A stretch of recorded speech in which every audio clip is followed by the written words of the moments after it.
तेंदू पत्ता आमा के रुखराई डोले वो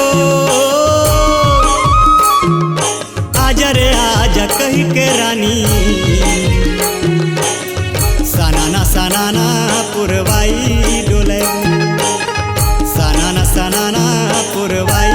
डोले सरारा सरारा पुरवाई डोलेगा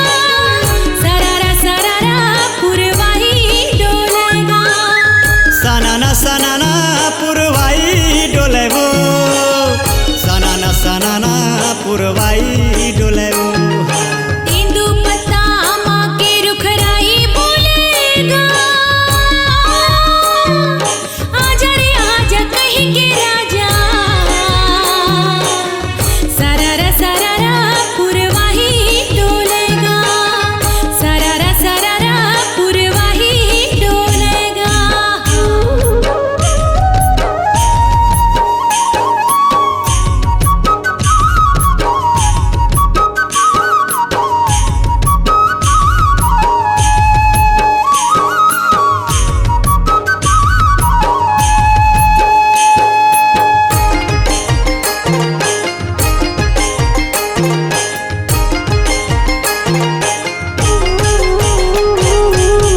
पोकरा के बासती वो चंदा के पहाती न पैरीला बजावा छुम छुम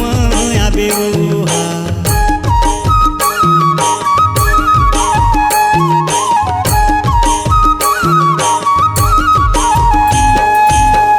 बैला के घाघर जोड़ी धरे नागर भौरा कस सुरला मिलावत आवेगा डोंगरी पहाड़ माँ चिड़ैया बोले वो आजा रे आजा कही के रानी सनाना सनाना पुरवाई डोले वो सनाना सनाना पुरवाई डोले वो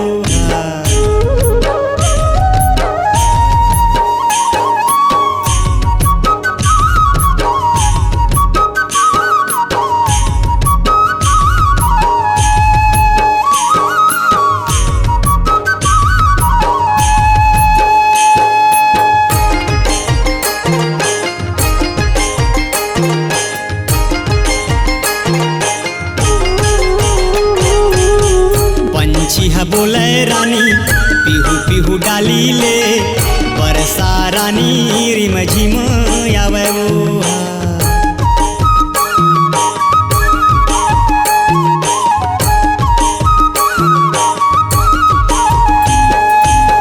खेत हरियालीला धान के बालीला देख पनिहारिन मने गीत गावेगा दरिया घाटा बादर हा संग पानी लावे वो आजा रे आजा कही के रानी सनाना सनाना पुरवाई डोले वो सनाना सनाना पुरवाई डोले सरारा सरारा पुरवाई डोलेगा सरारा सरारा पुरवाई डोलेगा सनाना सनाना पुरवाई डोले वो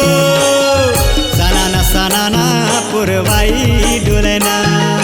तेंदू पत्ता आमा के रुखराई बोलेगा आजा रे आजा कहीं के राजा सरारा सरारा पुरवाई डोलेगा सनाना सनाना पुरवाई डोले वो सरारा सरारा पुरवाई डोलेगा सनाना सनाना